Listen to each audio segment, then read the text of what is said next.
परम पिता परमात्मा पूर्ण ब्रह्म सारी सृष्टि के रचनहार कबीर परमेश्वर जी की असीम रजा से आप सभी पुण्यात्माएं सत्संग सुनने के लिए उपस्थित हुए।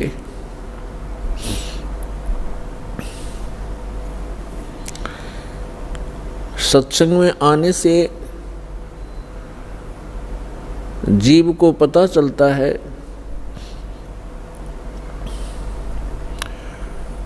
हम कौन हैं, कहाँ से आए हैं।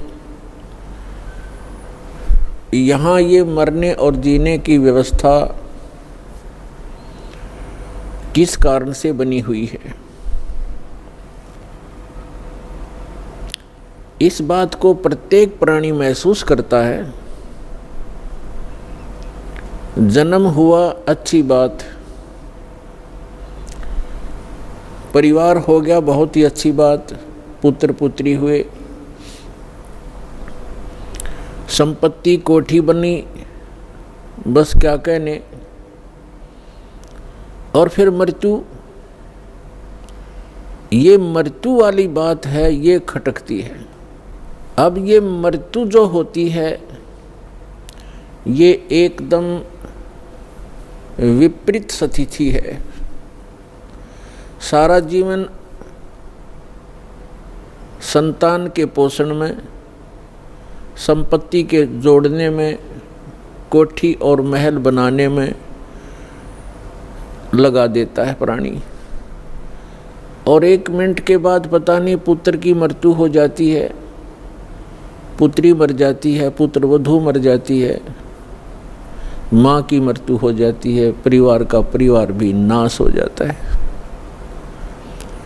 तो यहाँ हमारी बुद्धि कभी नहीं जाती कि ऐसा क्यों हो रहा है।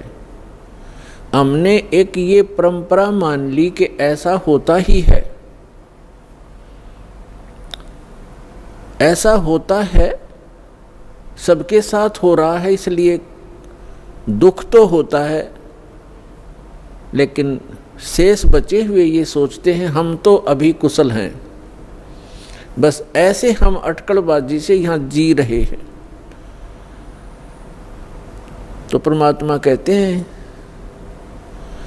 साथी हमारे चले गए। हमें समझाने के लिए परमात्मा अपने ऊपर ही उदाहरण दे रहे हैं। कबीर परमात्मा जी ये हमारे पिता हैं।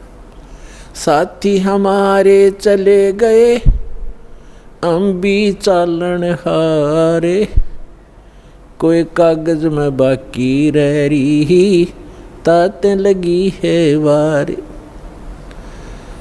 कोई कागज में बाकी है, कोई श्वास शेष हैं आपके, इसलिए देर लगी हुई है आपको। और जो चले गए संसार छोड़कर, उनके भी, उनकी आशाएं, उनके इरादे, उनकी सोच यही थी कि अभी मृत्यु नहीं होगी। फिर परमात्मा याद दिलाते हैं, स्वयं आकर के कबीर भगवान यथार्थ ज्ञान, यथार्थ भक्ति विधि, अपने द्वारा रची हुई सृष्टि को ही भी वो खुद ही ठीक ठीक बताते हैं। और हम कहाँ थे ये हमें नहीं मालूम हो सकता, चाहे कितनी बात बनावें। ये तो रचनहार ही बता सकता है कि आप यहाँ क्यों दुखी हो रहे हो, ये मरने जीने की व्यवस्था कौन सी अच्छी है।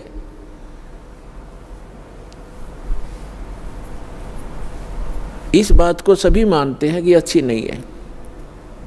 तो इसलिए परमात्मा हमें जगाना चाहते हैं, यथार्थ ज्ञान हमारे हृदय में उतारना चाहते हैं, पहले ये बता करके कि जिस व्यवस्था में आप व्यवस्थित हैं और जिन क्रियाओं में आप तत्पर हैं, यदि आप परमात्मा की साधना भक्ति नहीं करते हो, मोक्ष प्राप्ति का प्रयत्न नहीं कर रहे हो, तो ये क्रियाएं तो पशु पक्षी भी कर रहे हैं।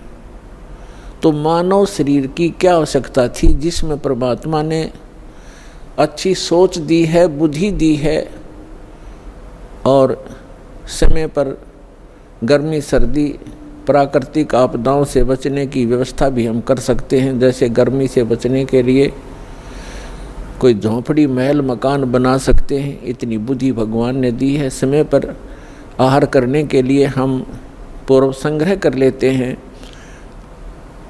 अन्न इकट्ठा कर लेते हैं, और गर्मी सर्दी से बचने के लिए भी हम कोई झोंपड़ी महल बना लेते हैं। इसका उद्देश्य क्या है?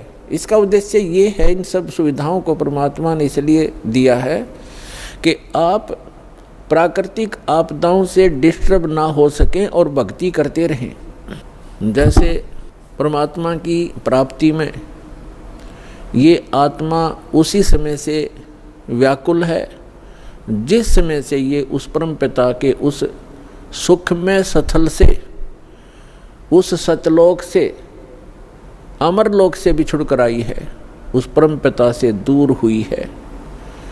उसी दिन से इसको आभास हो गया है कि जो सुख मैं छोड़ के आया हूँ वो यहाँ नहीं है।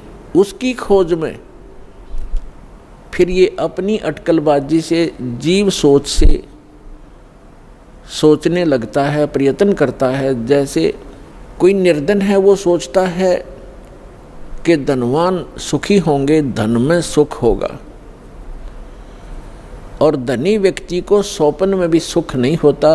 पुण्यात्माओं, निर्धन को तो ये बात जचे नहीं कि धनवान सुखी नहीं, लेकिन किसी धनवान यानी मायाधारी से मिलकर देखना, उसके ऊपर कितनी समस्याओं का पहाड़ होगा,